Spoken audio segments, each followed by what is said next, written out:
Селям алейкум, хайрлах шамлар, витаю. В эфире телеканала АТР. Вы смотрите информационную программу «Бугунь». В студии работаю я, Гульсум Халилова. Рада представить гостя нашей студии Владимир Воля, политолог. Витаю вас.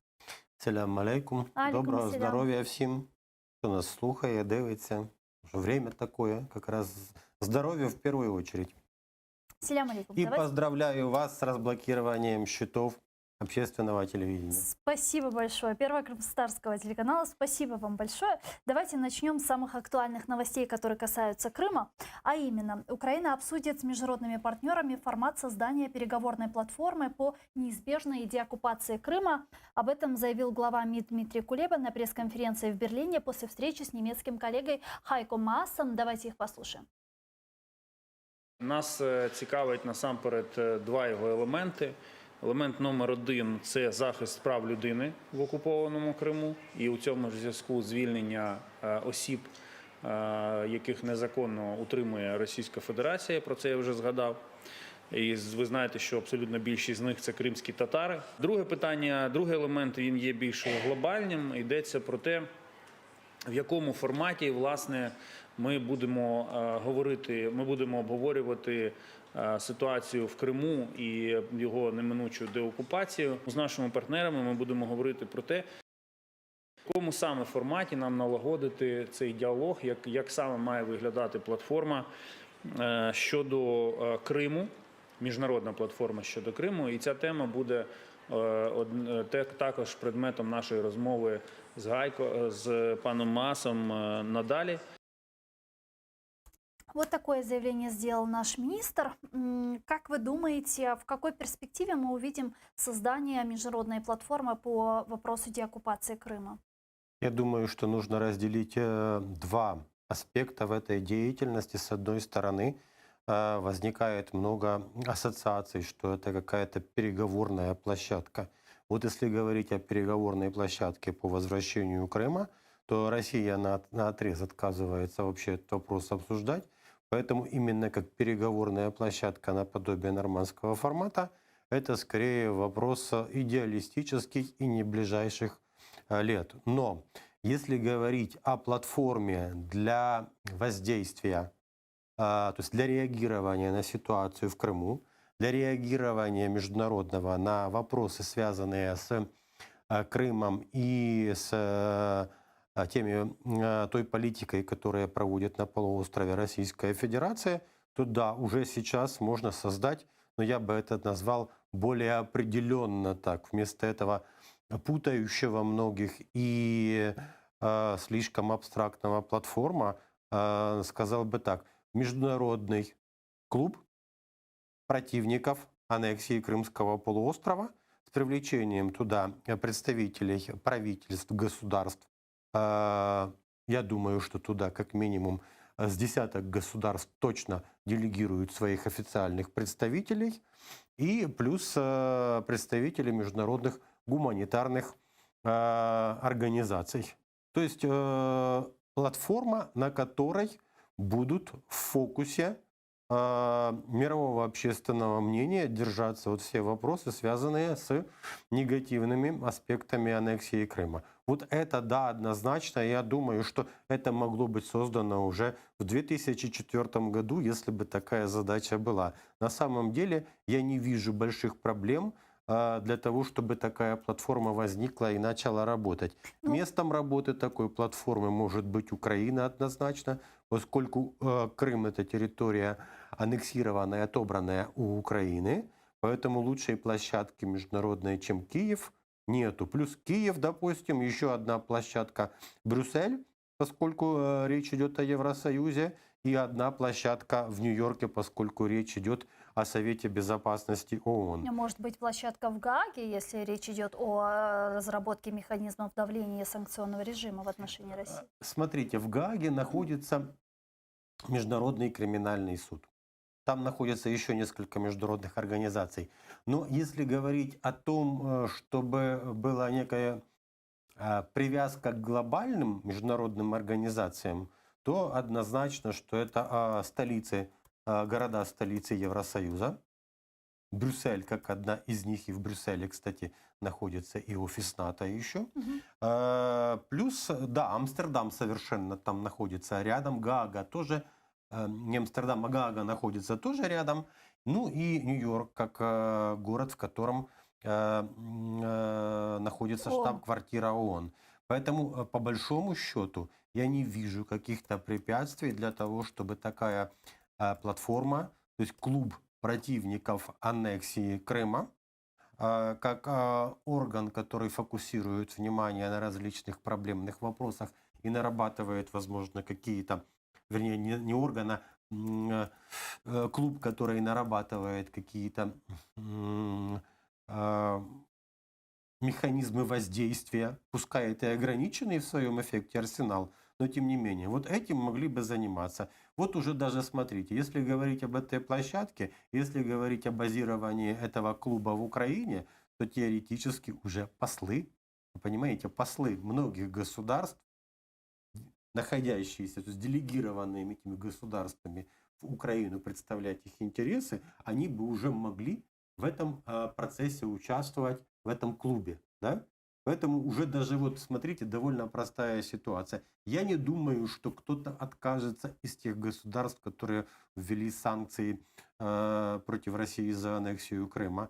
А тем более я уверен, что как минимум государства Балтии, государства Вышеградской четверки, Великобритания, Соединенные Штаты, Турция и многие другие государства точно проявят как бы не то что наибольший, но им это будет интереснее, чем, допустим, тем государствам, которые далеки в каком-то смысле от украинской проблематики, как Испания, Италия, да, которые сейчас, тем более, они под прессом этого коронавируса, этой эпидемии, Мгм. вспышки находятся. Но какая-то часть европейских государств может активно в этом формате уже работать. Ну, какие, допустим, страны? Германия, Франция, Ну что вот я это? сказал уже, Латвия, Литва, Эстония, Польша, Словакия, Чехия, Венгрия, Турция. Ну, Турция не член ЕС, но все равно я надеюсь, что Турция как раз для нее это крайне важный имиджевый вопрос. И плюс родственность с крымско-татарским народом. Дальше. Германия однозначно, Великобритания, Франция. Вот видите, уже столько государств А перечислил. Россия должна быть на этом Россия формате? не будет участвовать в этих форматах. В том-то и дело, что можно пытаться создавать любые переговорные площадки, но переговоры с кем? Обсудили между собой. Россия категорически просто не присылает и не будет присылать даже каких-то представителей с символическими полномочиями Ну а как поприсутствовать. тогда разрабатывать дорожную карту по Крыму, если там не будет России? Дорожная карта по Крыму именно с Направление участием деоккупации. России, она сейчас невозможна. Но мы видим, что если только заходит речь о Крыме, даже нормандская четверка, россияне грозятся уйти. Перебивают, скандалят и так далее. Да? То есть этот аспект пока остается невозможным. Если говорить о том, что у нас говорят стратегия в отношении Крыма, деоккупации, то я бы тоже разделил на две части. Я думаю, что сейчас более честно говорить, во-первых, о действиях, которые можно предпринимать сейчас и необходимо предпринимать, и потребность в которых существует сейчас, в ближайшие год-два, это, я бы назвал прямо, стратегия, то есть в отношении Крыма, крымской проблематики всей. То есть что Мгм. государство украинское будет предпринимать, красные линии, да, какие направления приоритетные, то есть то, что можно делать для того, чтобы в фокусе мирового внимания поддерживать тему Крыма, реагировать на политические репрессии против противников аннексии, на изменение этнического состава в Крыму, на милитаризацию, на экологию и так далее. Вот эти вопросы для того, чтобы на международных площадках их продвигать или что-то еще делать, да. А вот если говорить, собственно, о деоккупации как моменте возвращения Крыма в состав Украины, то тут нужно, наверное, очертить некоторые принципиальные вещи. Но опять-таки, вот эта вот работа, то, что я сказал, политика в отношении Крыма, крымской проблематики, то, что нужно и делать, но оно вроде бы прямо не приводит к деоккупации, но тем не менее вот целый комплекс реагирования международно-политического, внутреннего, это нужно прописать. Ну, вы смотрите, Возможно, это в чем-то станет вот какими-то кирпичиками для возвращения Крыма. В целом, возвращение Крыма гораздо станет ближе, если в России будет смена власти, либо дестабилизация власти, либо преемник Путина на посту президента, он в силу каких-то обстоятельств решит изменить политику в отношении Крыма, либо Крым станет для следующего российского президента неоправданно расходным грузом, ну а как вот вы знаете, что затратным грузом. Я поняла, Путин сейчас объявил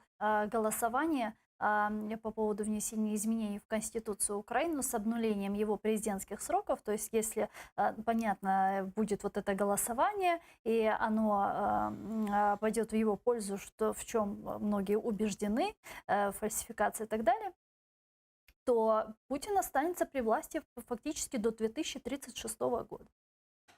Ну, пути Господни неисповедимы. Мы не знаем, кому сколько Бог отвел на самом деле. Есть такая поговорка: человек предполагает, а Бог располагает, Мгм. да? Так вот, да. Я бы сказал так, что вот обнуление сроков — это пока еще дискутивная вещь. Я пока не готов сказать, допустим, что какие-то факторы однозначно указывают, что по такому сценарию будет развиваться ситуация в России. Да, они предусматривают такую вероятность, что сроки Путина обнуляются, и он остается. А дальше, смотрите, 70, сколько ему, 76 или сколько лет, да, не помню точно. Вот 6-летний срок, это сейчас, да, 67. 67 лет. 67, 67, еще, да. да, еще Мгм. запас большой. На самом деле, опять-таки, неизвестно, какой на самом деле запас. То есть, если сейчас 67 лет, на момент выборов будет, это 24-й год, кажется, да? Или там тот, что они собираются, Мгм. будет 70, да? На 6 лет. Да, получается, что в таком случае Путин долго будет еще при власти. Но это если вот будет реализоваться этот сценарий. Ну вот я к чему, Но опять-таки это пока что не гарантированно. я к чему веду? Вот если нам нужна Россия для разработки вот этой дорожной карты по деоккупации Крыма, то и если создать вот этот вот консенсус государств, клуб, как вы сказали, да, по деоккупации полуострова, какие меры и механизмы они должны предпринять и сделать, чтобы вынудить Россию сесть за стол переговоров и обговаривать тему деоккупации полуострова? Пока что Что вынудит Путина? пока что я не вижу потенциала для того, чтобы западные державы ввели такие санкции, которые бы принудили Россию отказаться от Крыма. То Ну а есть какие это речь могут идет быть об санкции? облажных санкциях, прекращение торговли. Посмотрите, как Северная Корея, да? То есть там все, поставки сырья, поставки технологической продукции, технологий, замораживание счетов, вплоть до отключения системы SWIFT. Вот проблема в том, что государства, которые ввели уже санкции против России за аннексию Крыма и за поддержку войны на Донбассе, за интервенцию, дальше того, что введено, они уже вряд ли пойдут. Ведь Поэтому пока что у Украины и у крымских татар остается одна стратегия. Это, с одной стороны, делать, насколько позволяют обстоятельства, возможности, так, чтобы все-таки не облегчить тяжесть ноши для России, а наоборот, как бы усугубить. При этом не оттолкнуть многих на территории Крымского полуострова от Украины, но при этом, как я сказал, очень многое зависит от смены власти в России. вот К сожалению, мы не можем этот процесс не ускорить. Все по воле Бога. Вот вице-премьер-министр Украины по вопросам реинтеграции временно оккупированных территорий Алексей Резников предложил вернуться к формату Будапештского меморандума, чтобы остановить агрессию Российской Федерации. С таким предложением Резников выступил на страницах одного из иностранных изданий. Давайте его послушаем. Україна знову захищає себе від російської агресії з 2014 року. Нездатність міжнародного співтовариства зупинити Путіна щодо України призвела до ескалації гібридних військових дій Росії проти всього західного світу. Настав час переглянути Будапештський меморандум 1994 року, щоб покласти край конфронтації і прокласти шлях до стійкого миру. Спочатку консультації повинні проходити без участі Росії, оскільки Москва відмовилась від свого статусу гаранта на користь того, щоб стати окупаційною силою. Однак формат Будапешта згодом надасть можливості для нової взаємодії з Кремлем. Андрей Павловский, народный депутат Украины 6-7 созыва, был сейчас с нами на прямой связи. Витаю вас. Вітаю вас і наших глядачів. Витаю. Вот только что вы услышали заявление вице-премьер-министра Украины по вопросам реинтеграции и деоккупации временно оккупированных территорий Алексея Резникова. Вот относительно того, что нужно пересмотреть Будапештский меморандум. Вот что значит пересмотреть? Как вы это понимаете? Ну, по-перше, варто було б нагадати нашим друзям, партнерам, гарантам по Будапештському меморандуму, що вони все-таки не виконали взяті на себе зобов'язання. І в критичний момент, коли Україна потребувала допомоги, вони їй таку справжню допомогу так і не надали. І тому Україна стала жертвою російської агресії. Як результат втратила Крим і втратила частину Донбасу.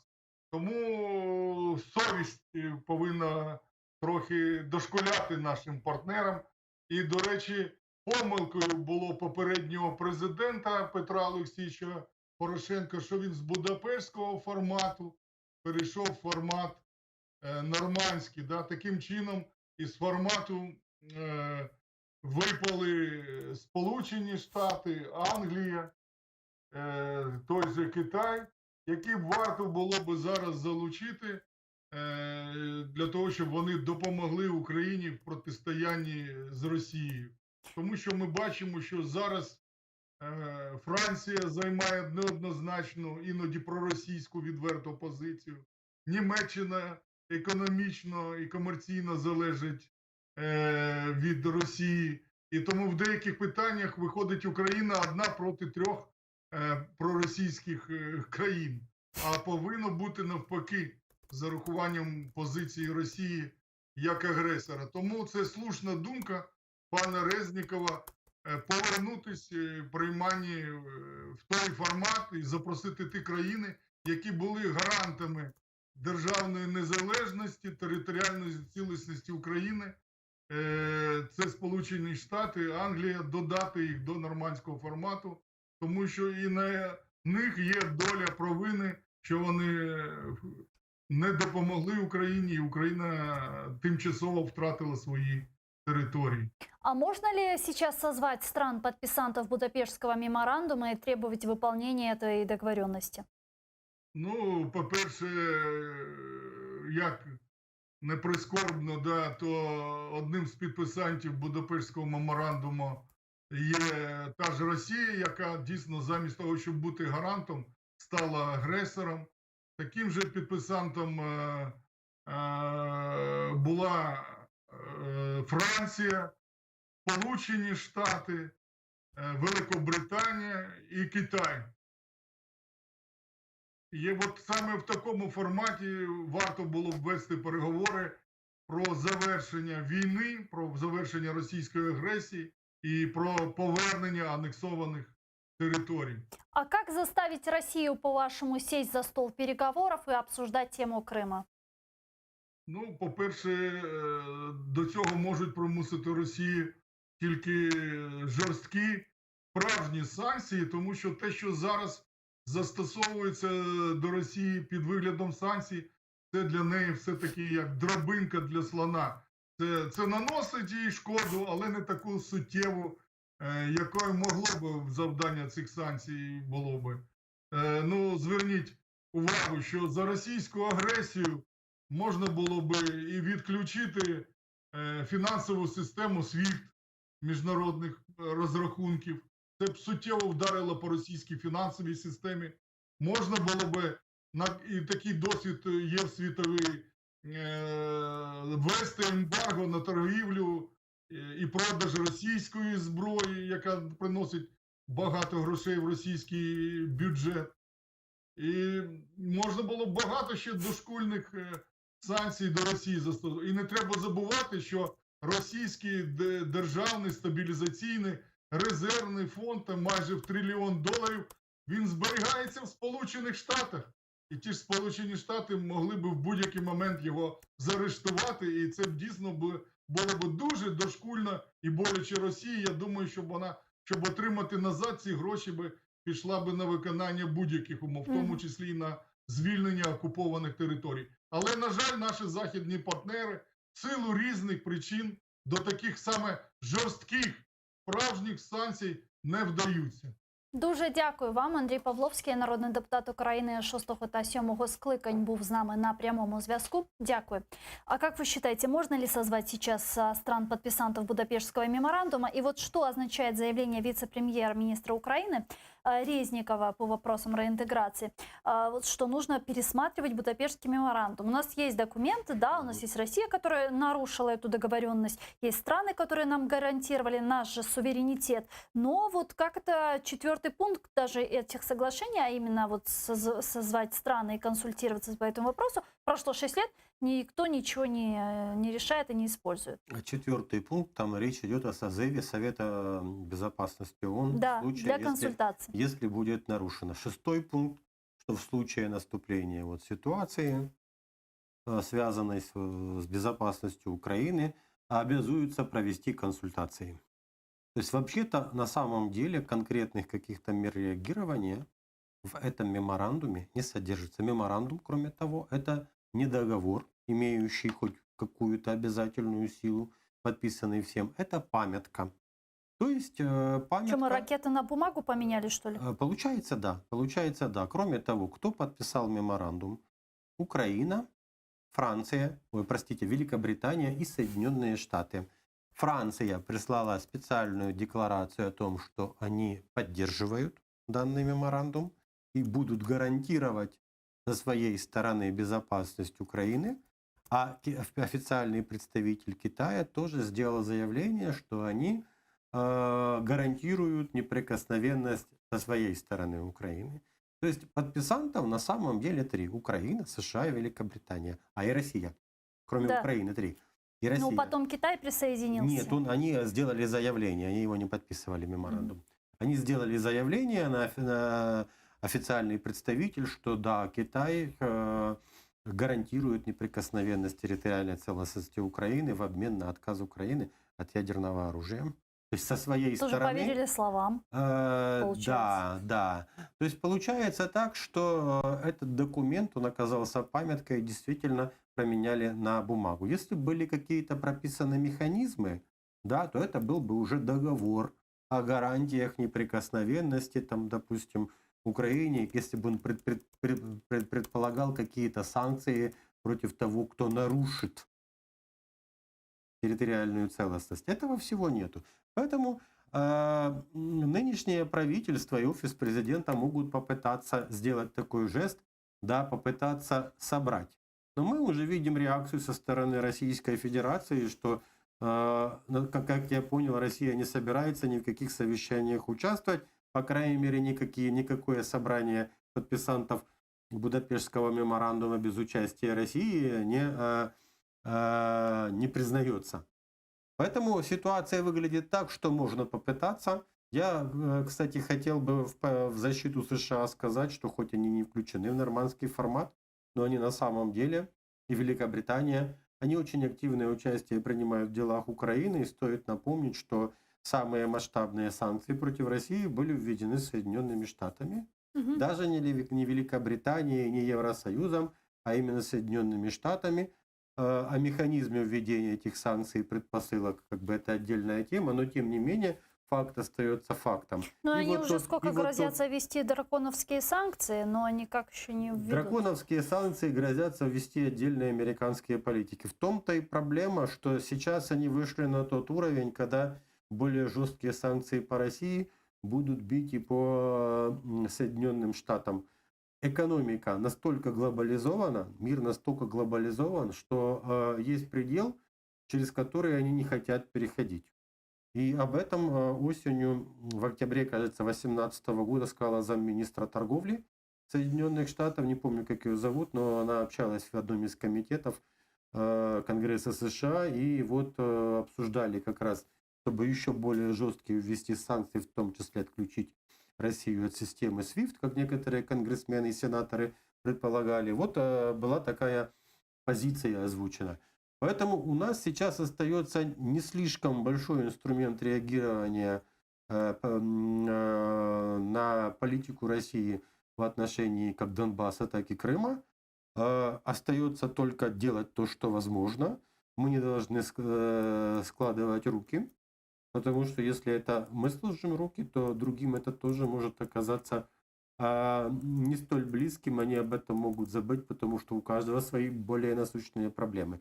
Своя рубашка ближе к телу. Поэтому Украина должна делать все, чтобы актуализировать эту тему как можно больше в фокусе политики западных держав, союзников. И вот эта вот площадка, клуб противников аннексии, она должна выполнять, наверное, главную Ну вот роль в этом. относительно санкций я хотела спросить. Вы знаете, что Россия пытается использовать коронавирус, в том числе, да, вот сейчас в пандемию, и тем самым вот пытаться снять санкции с себя. Как нам убедить западные державы, что санкции нужно ужесточать, а не снимать с России? Потому что вы знаете, что звучат там различные тезисы неоднозначные, и с Италии, да, мы слышим порой из Германии. Честно, я скажу так, что я сомневаюсь в том, что санкции можно ужесточить. Пока что я не вижу предпосылок. Вот если Россия сделает какие-то новые действия, да, Что она может сделать? довольно жесткие, я Что не она может знаю, или сделать? новое наступление на Донбассе из территории Крыма, в том числе, или что-то, то тогда однозначно вопрос, вообще все разговоры о возможном ослаблении санкций будут раз и навсегда перечеркнуты, тогда будет речь идти о введении новых, более жестких санкций. Что касается ослабления санкций, да, есть заявления отдельных политиков, но они не это отдельных политиков, которые вот звучат приблизительно так, они не пересмотреть ли нам, не ослабить ли нам какие-то санкции, то есть не отменить, а ослабить. Но это отдельные политики. В целом существует механизм для утверждения либо снятия санкций.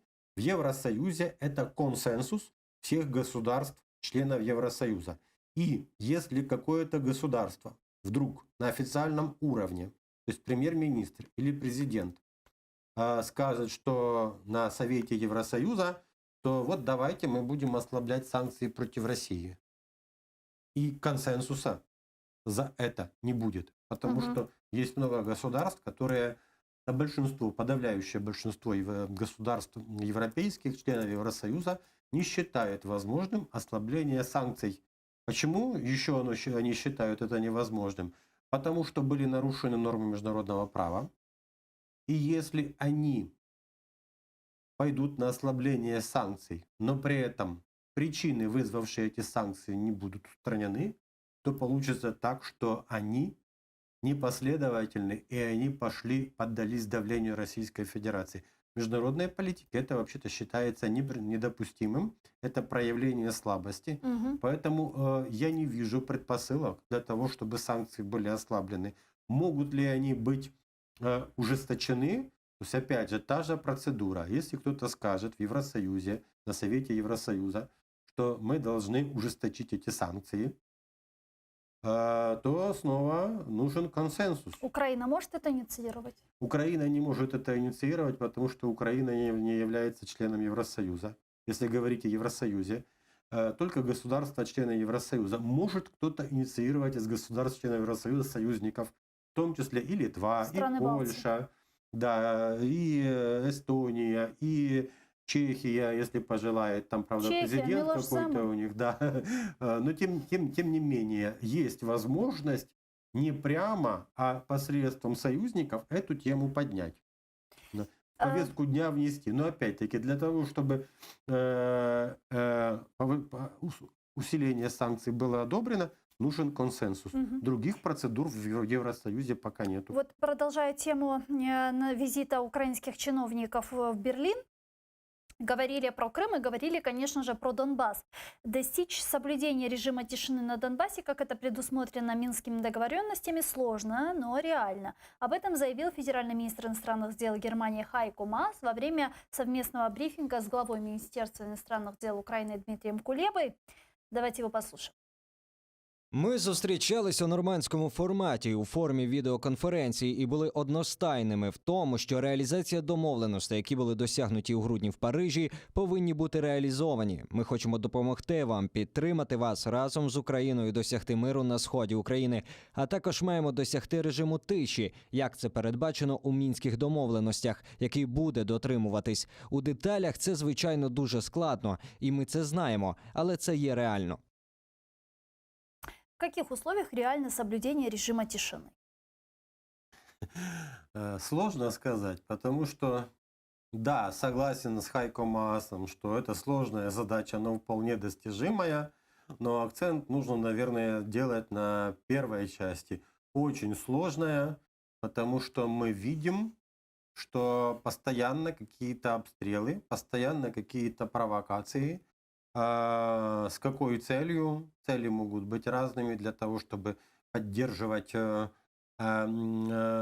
тонусе, так сказать, в порядке просиживающие там вот эти незаконные вооруженные формирования и российские формирования, чтобы они не расслаблялись, вообще не разлагались, да?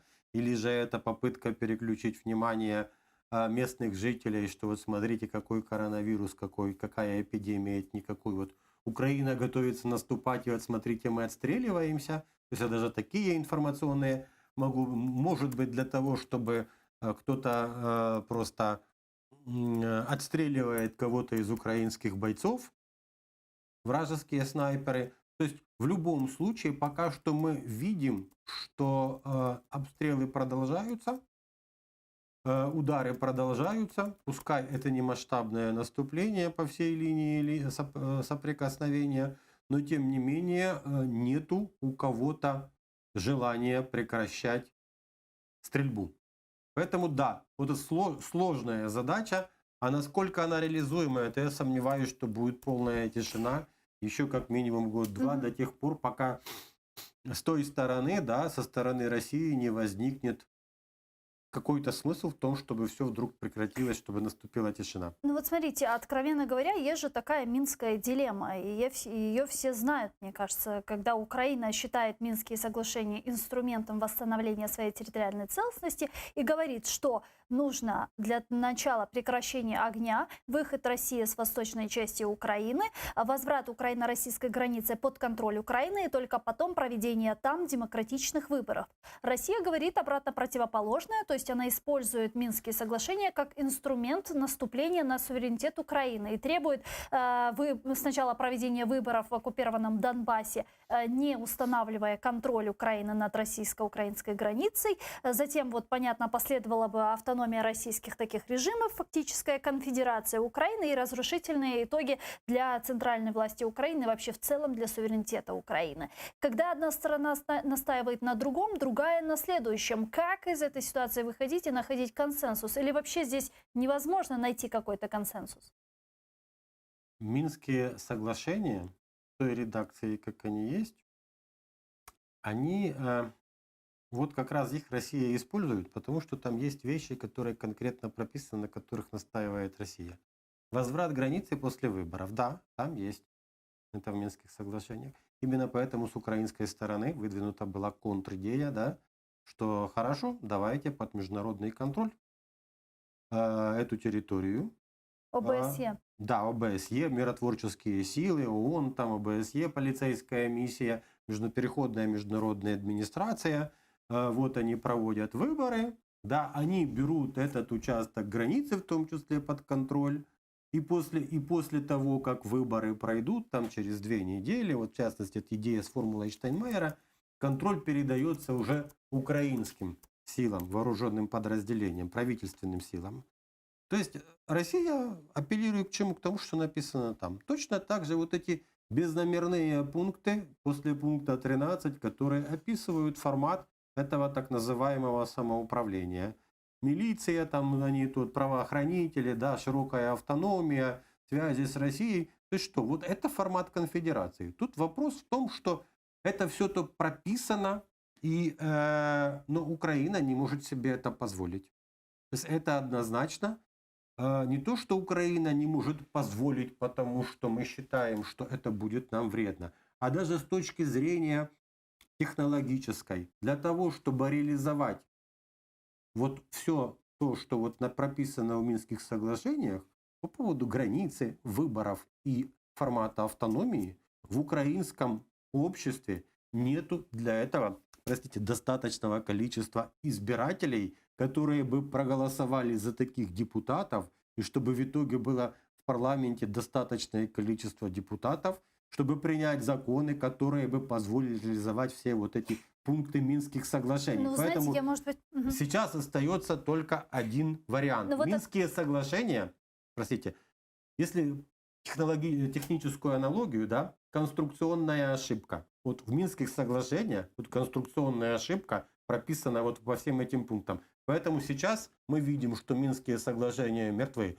потому что в них прописана неработающая логика. Поэтому тут вопрос модернизации Минских соглашений. Я думаю, что офис президента и кто там занимается, должны предложить наконец-то обещанный свой вариант. Ну вот смотрите, если говорить о выборах на оккупированной территории в Донбассе, я, может быть, сейчас скажу непопулярную вещь, но не кажется ли вам, что если даже выборы на территории восточной части Украины будут проведены после возвращения украино-российской границы под украинский контроль, то результаты выборов особо не поменяются? Столько лет люди находились под пророссийской пропагандой. Да, да. Вот сейчас хорошую тему подняли. На самом деле в офисе президента вот эта вот группа, да, консультативная, на самом деле... В офисе президента или в ТКГ? В офисе президента, да, и в ТКГ. Вот они, вот скандальная группа, Мгм. вот эта идея. Но она пока она же не работает. Да, она сейчас. не работает. Но что я хочу сказать? На самом деле в этой группе есть довольно хорошее рациональное зерно. В чем оно рационально? Если Россия говорит, что это внутренний конфликт, то этот конфликт внутренний прежде всего на уровне Донецкой и Луганской области.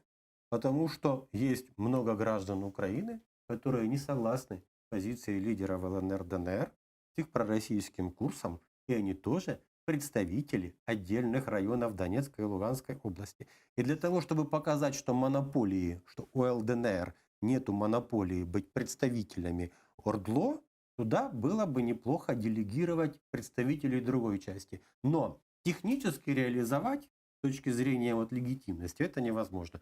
Поэтому я считаю, что для начала в Минские соглашения при их пересмотре, да, нужно ввести переходный период.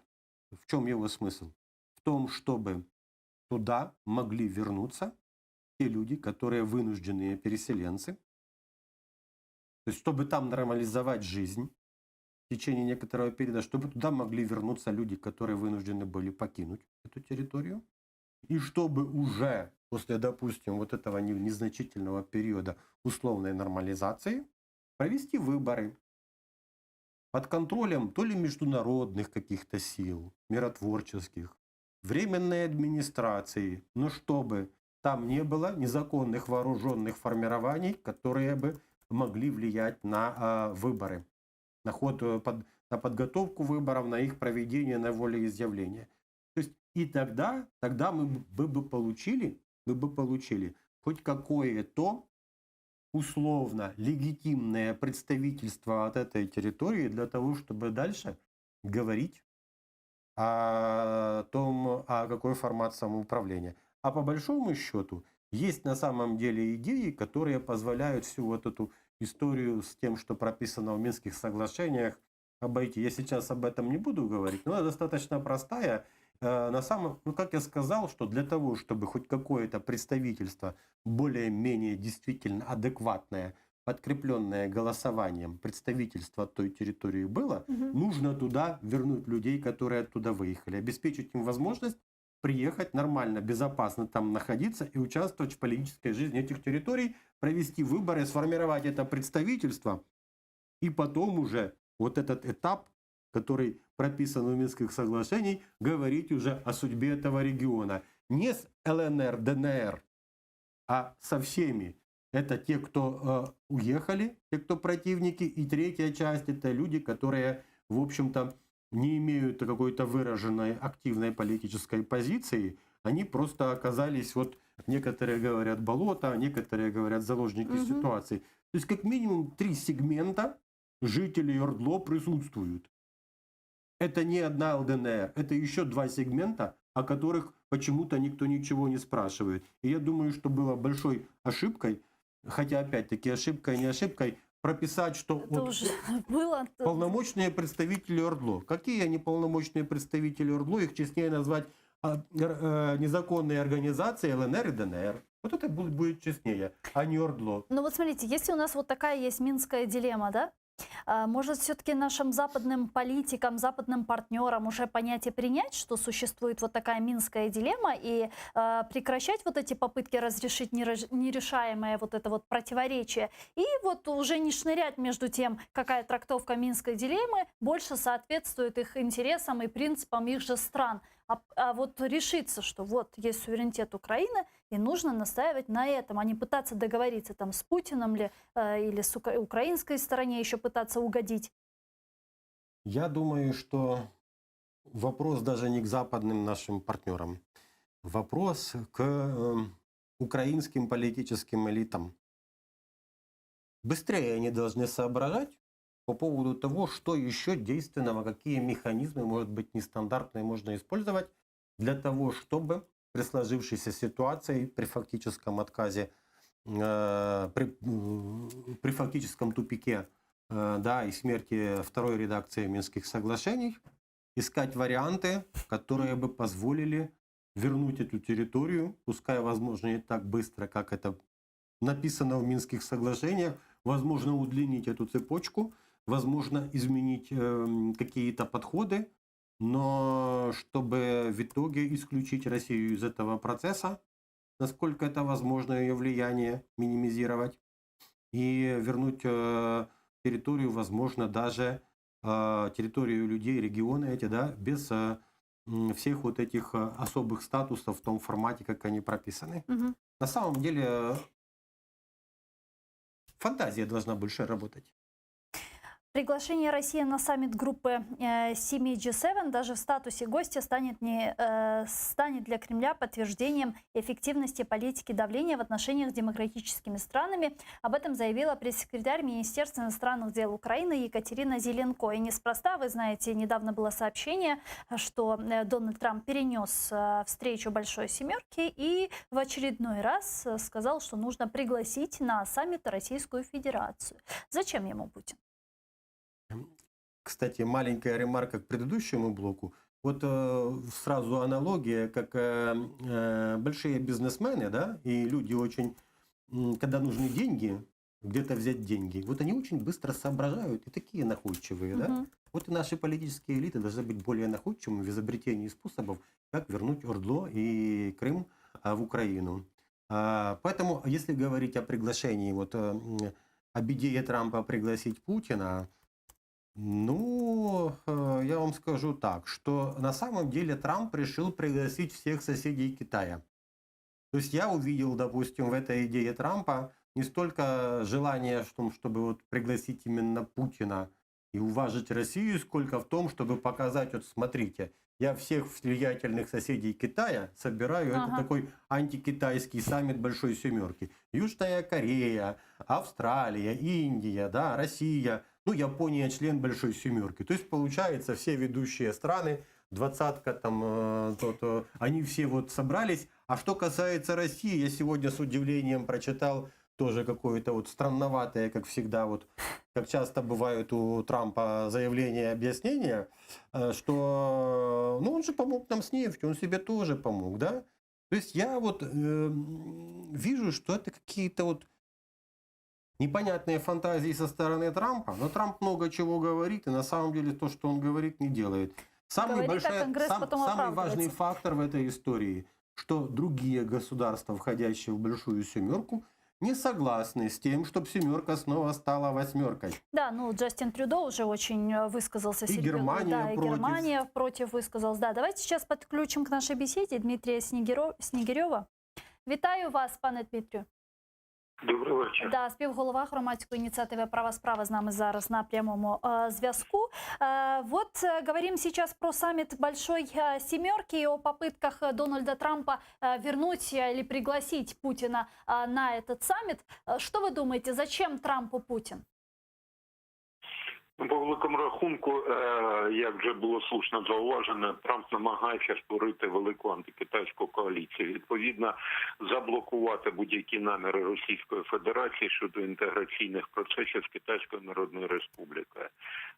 Створення подібної вісі впливу на противагу Америці, воно не входить в плани Трампа. Йдеться фактично про можливість створення біполярного світу, себто коли роль Сполучених Штатів як власне країни, яка, ну, скажімо так, впливає на певні процеси на території тих чи інших держав, вона буде зведена, якщо не до мінімуму, то в мірі буде, скажімо так, нівелюватися тим союзом, який може виникнути між, власне, Російською Федерацією і Китайською Народною Республікою. Це прекрасно розуміють Сполучені Штати. І, відповідно, це запрошення, це ще раз спроба, скажімо, підтягнути Російську Федерацію і вивести її з кола нерукопотисканих держав. Але тут по великому рахунку повторюється досвід, негативний досвід, який був свого часу з виключенням тоді ще СРСР з Ліги Націй. Власне, скажімо так, Сполучені Штати намагаються тримати Російську Федерацію в орбіті свого впливу, замість того, щоб, скажімо так, певним чином ізолювати цю державу-агресора від процесів, які відбуваються на світовій арені.